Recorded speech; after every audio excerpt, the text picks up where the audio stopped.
The American Civil War ended in 1865.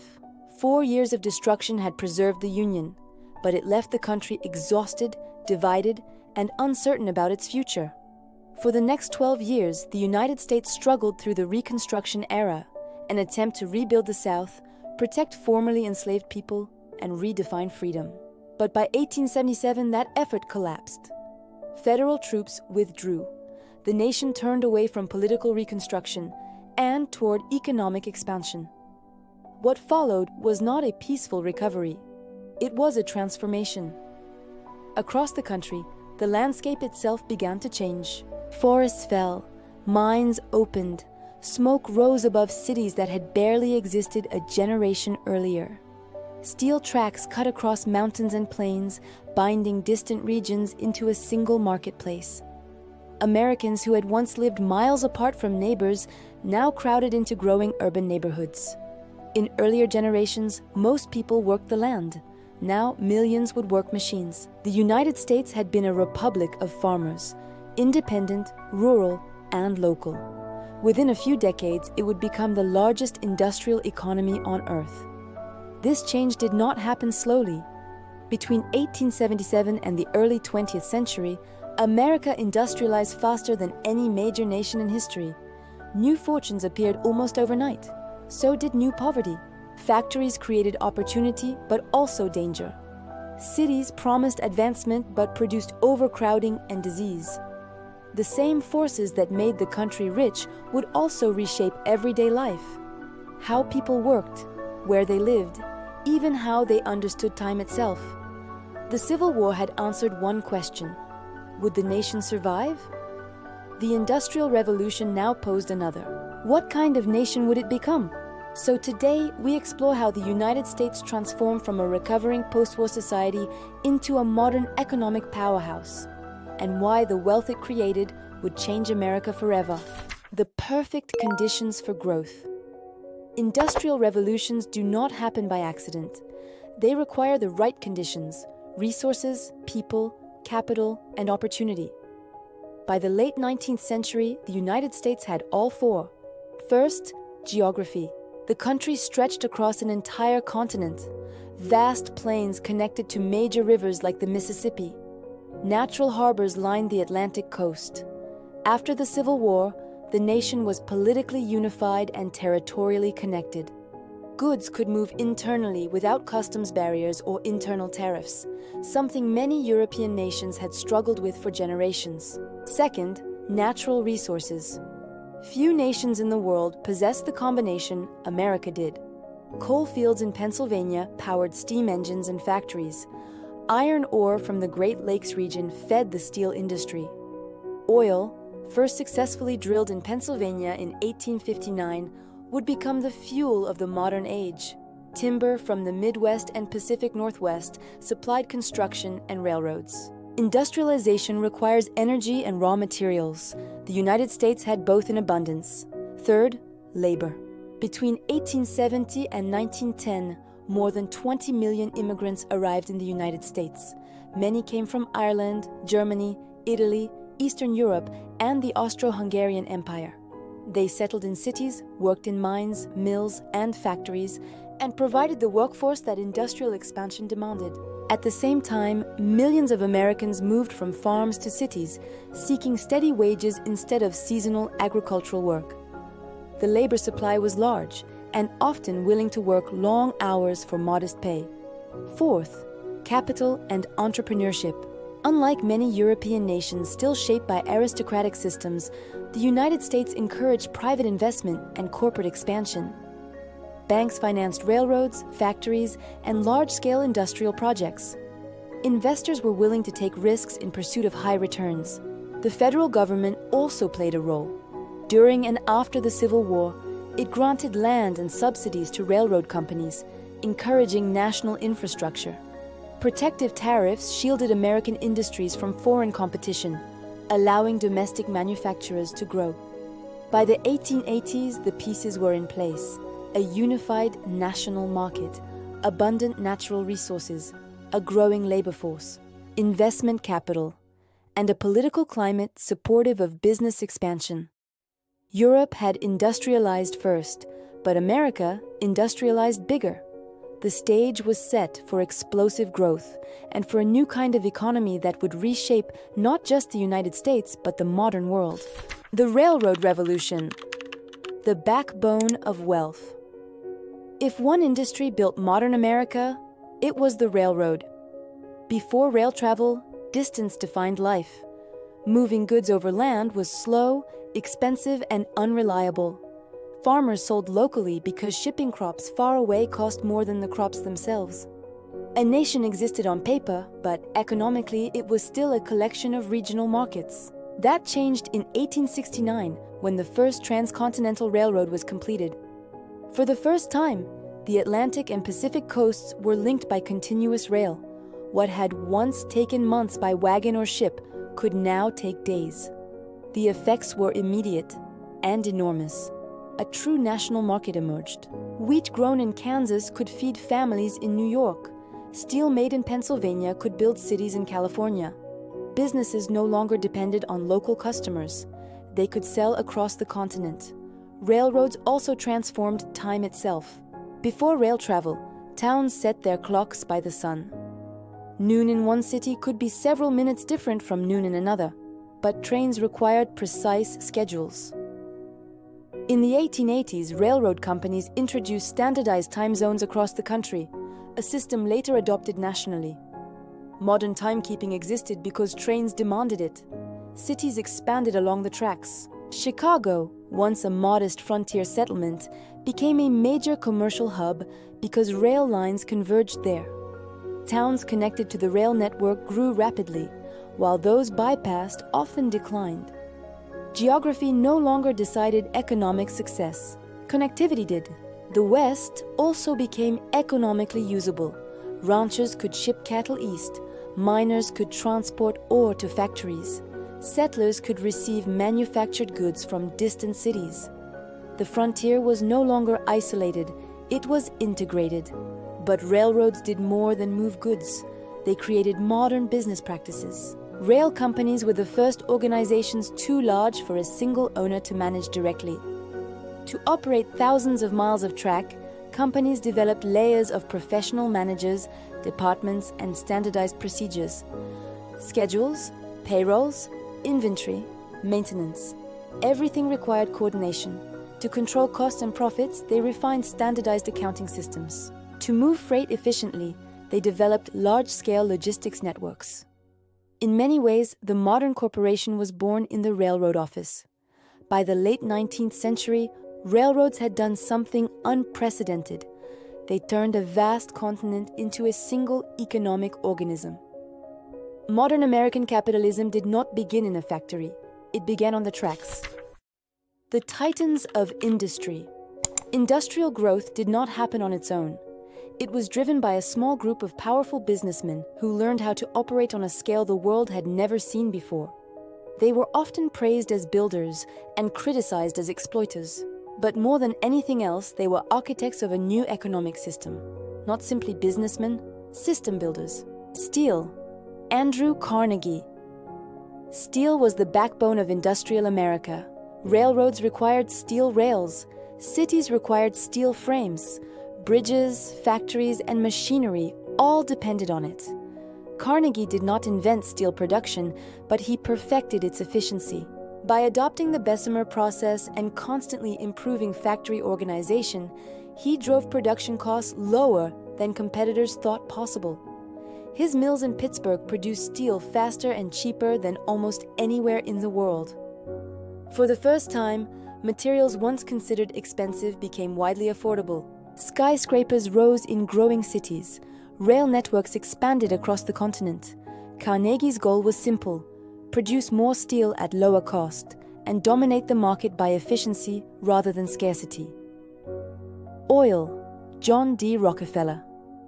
If steel built the physical nation, oil powered it. Rockefeller focused not on drilling oil, but on refining and distribution, the stages where profits were more predictable. Through his company, Standard Oil, he bought competitors, negotiated secret shipping discounts with railroads, and reorganized production to eliminate waste.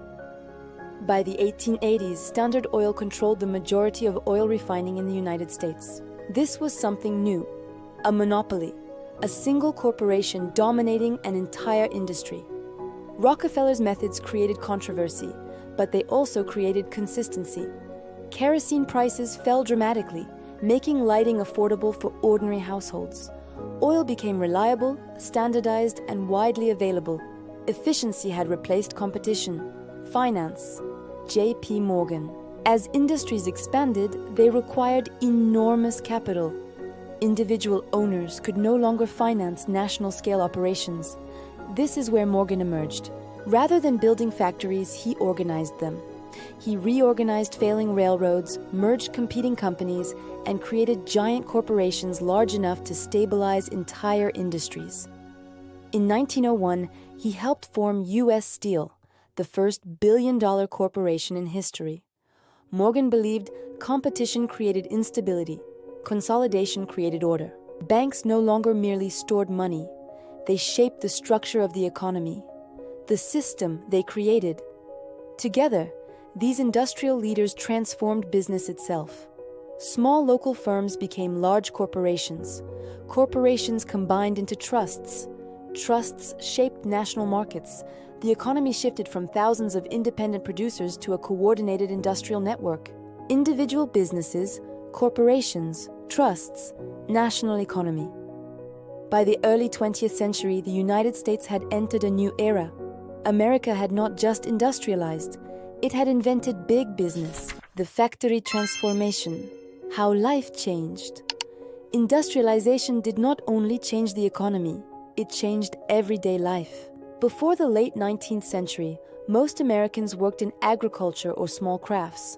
A farmer's work followed the seasons, planting in spring, harvesting in autumn. A carpenter or blacksmith controlled his own pace, his own tools, and often his own hours. Work and home were closely connected. Families labored together, and productivity depended on skill and daylight rather than machines. The factory system replaced that world. In industrial cities, work moved indoors, into large buildings filled with machines powered first by steam and later by electricity. Instead of producing an entire product from start to finish, workers performed a single repeated task. One person tightened bolts, another operated a press, another inspected finished pieces. Production became faster, cheaper, and predictable, but it also became different in a deeper way. Workers no longer sold what they made, they sold their time. The clock became the new authority. Factory whistles marked the beginning and end of shifts. A late arrival could mean lost wages or dismissal. For many laborers, the workday lasted 10 to 12 hours, 6 days a week. Night shifts became common as electric lighting allowed factories to operate around the clock. For the first time in American history, large numbers of people depended entirely on wages rather than land or personal tools. This created stability, regular pay instead of uncertain harvests, but also dependence. Losing a job meant losing income immediately. Family life changed as well. In rural households, children had always helped with chores, but industrial cities turned that help into paid labor. Boys worked in mines and mills. Girls worked in textile factories. Their smaller size allowed them to operate machines adults could not easily reach, often in dangerous conditions. Meanwhile, many women entered wage labor in garment factories, food processing plants, and domestic service. The industrial economy drew entire families into the cash system. The meaning of work itself shifted. Before industrialization, effort and reward were directly connected. More work meant more goods produced. In factories, effort became separated from ownership. A worker might help produce thousands of items, but own none of them. The employer owned the machines. The company owned the product. The worker earned a wage. For some Americans, this offered opportunity. Immigrants arriving with little money could find employment immediately. Cities promised advancement that farms could not always provide. For others, it meant long hours, repetition, and little control over daily life. Industrialization did not simply introduce machines into society. It reorganized how people lived, how they measured time, supported their families, and understood independence. The United States was no longer a nation primarily of producers working for themselves. It was becoming a nation of workers working for industry. The city explosion. Industrialization pulled Americans toward a new kind of landscape, the city. Before the late 19th century, the United States had been overwhelmingly rural. Small towns and farms dominated daily life, but factories required workers, and workers needed to live close to their jobs. As industry expanded, cities grew at extraordinary speed. Between 1870 and 1910, urban populations multiplied several times over. New York, Chicago, Pittsburgh, and Detroit transformed from modest commercial centers into crowded industrial metropolises. Chicago is one of the clearest examples. After the Civil War, railroads converged there from every direction, turning the city into a national transportation hub. Meatpacking plants, warehouses, and steel-related industries followed. Within a single generation, Chicago became one of the largest cities in the world. People arrived faster than housing could be built. To accommodate them, developers constructed tenements, large apartment buildings divided into small, densely packed rooms. Entire families often lived in a single space. Windows were few, ventilation was poor, and sanitation was limited. In many neighborhoods, clean water and proper sewage systems struggled to keep pace with population growth. Disease spread easily in such conditions. Tuberculosis, cholera, and other illnesses thrived in overcrowded districts. Yet these same streets also represented opportunity. Immigrants tended to settle among people who spoke the same language and shared familiar customs. Neighborhoods formed: Irish, Italian, German, Jewish, and Eastern European communities, each bringing food traditions, religious institutions, and cultural life. Churches, synagogues, markets, and newspapers helped newcomers adjust to American society while preserving parts of their heritage. Cities also introduced new conveniences. Electric streetlights illuminated roads after dark. Streetcars allowed workers to travel farther from factories. Department stores offered mass-produced goods at prices ordinary families could afford. Skyscrapers, made possible by inexpensive steel and elevators, reshaped skylines and symbolized economic ambition. The contrast was striking. Wealth and poverty existed only blocks apart. Grand avenues with theaters and shops stood near crowded alleys filled with smoke and refuse. For some, the city meant advancement and excitement. For others, it meant exhausting labor and difficult living conditions. Urban life required adaptation. People followed factory schedules, navigated crowded streets, and lived among strangers rather than extended family networks. By the early 20th century, the United States was no longer primarily rural. It had become an urban industrial society. The city was now the center of American economic life, and the place where the promises and problems of industrialization were most visible. The price of wealth. Industrial growth brought prosperity to the United States, but it did not distribute prosperity evenly. Behind the rising skylines and expanding railroads stood millions of workers whose daily lives were far less triumphant than the nation's economic statistics suggested. Factory jobs were steady, but they were demanding. A typical industrial laborer worked 10 to 12 hours a day, 6 days a week. Breaks were short, safety regulations were minimal, and injuries were common. Machines were powerful, fast, and often unguarded. A moment of distraction could cost a hand, a limb, or a life. In mines, the risks were even greater. Cave-ins, explosions, and toxic air made coal mining one of the most dangerous occupations in the country. Children worked as well. In textile mills and workshops, boys and girls handled machinery or sorted materials in spaces too small for adults to reach easily. Their wages helped families survive, but their education often ended early. For many workers, losing a job meant immediate hardship. There were no unemployment protections and little compensation for workplace injuries. Employment depended on demand, and demand could change quickly. As industry expanded, tensions grew between laborers and employers. Workers began organizing into unions, hoping to negotiate shorter hours, safer conditions, and reliable pay. Employers often resisted, fearing that higher labor costs would threaten profits and stability. Conflict followed. In 1886, a labor protest in Chicago turned violent during the Haymarket Affair. A bomb exploded during a confrontation between police and demonstrators, leading to deaths on both sides. The event shocked the nation and hardened attitudes. Many Americans began to associate labor activism with disorder, while workers saw it as evidence of how difficult reform would be. Strikes spread across the country in the following years.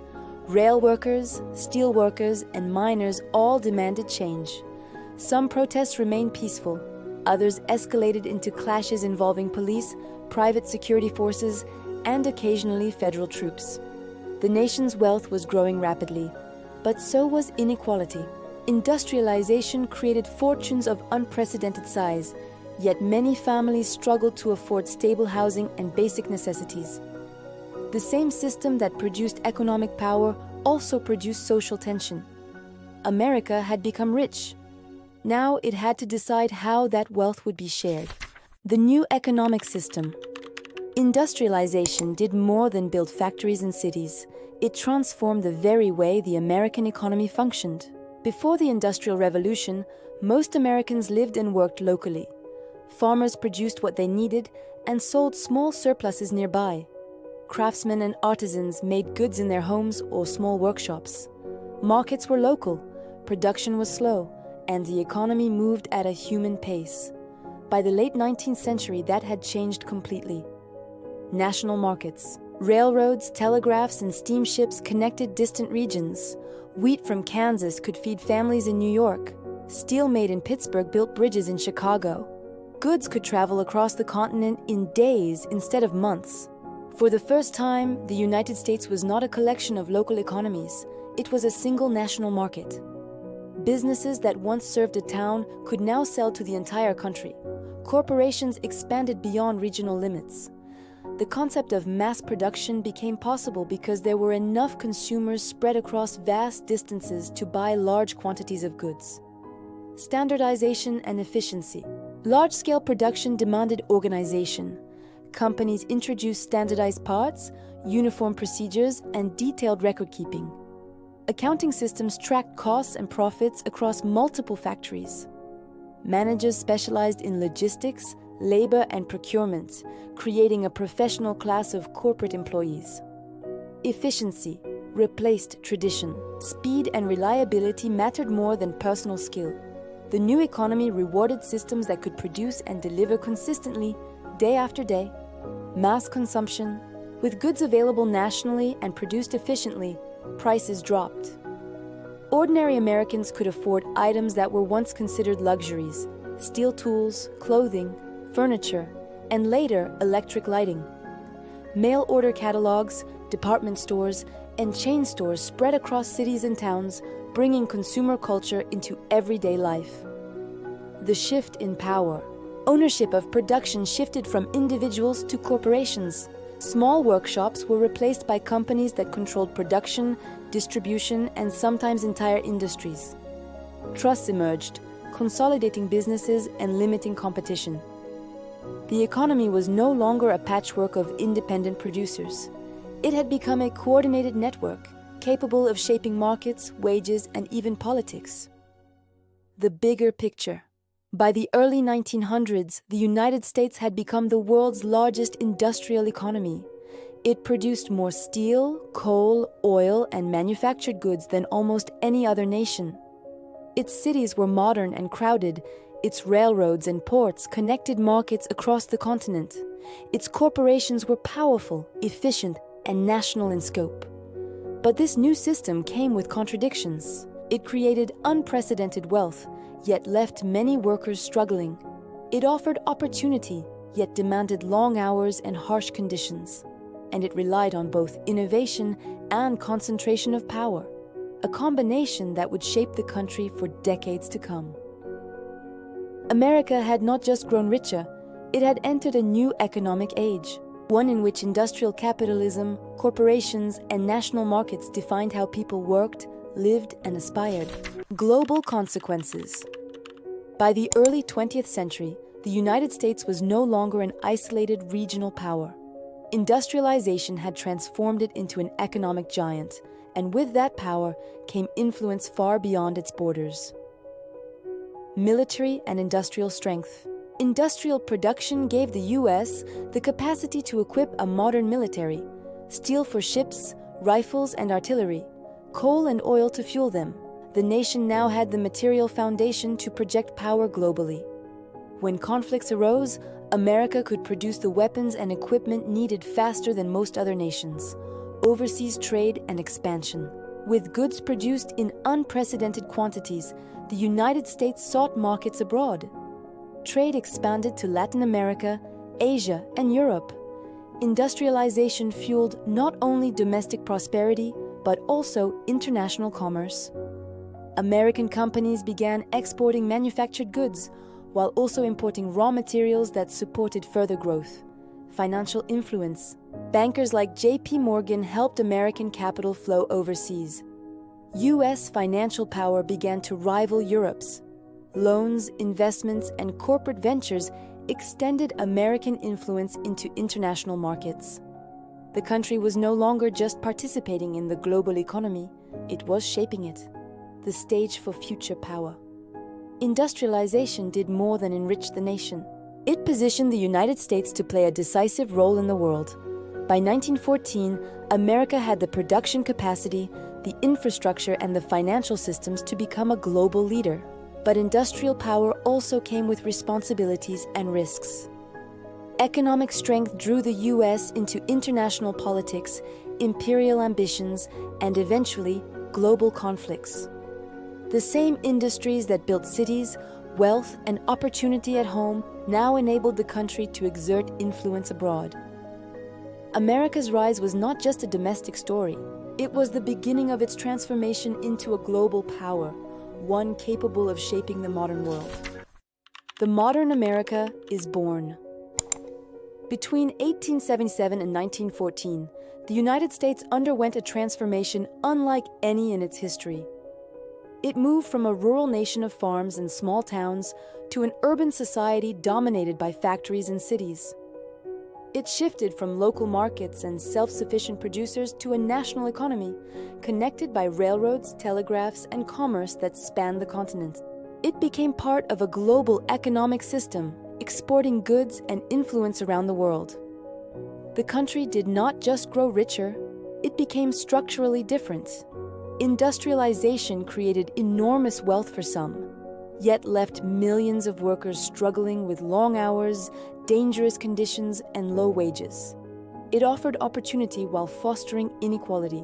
It built cities and corporations that shaped modern life, but also social tensions that would erupt in labor strikes, protests, and political conflict.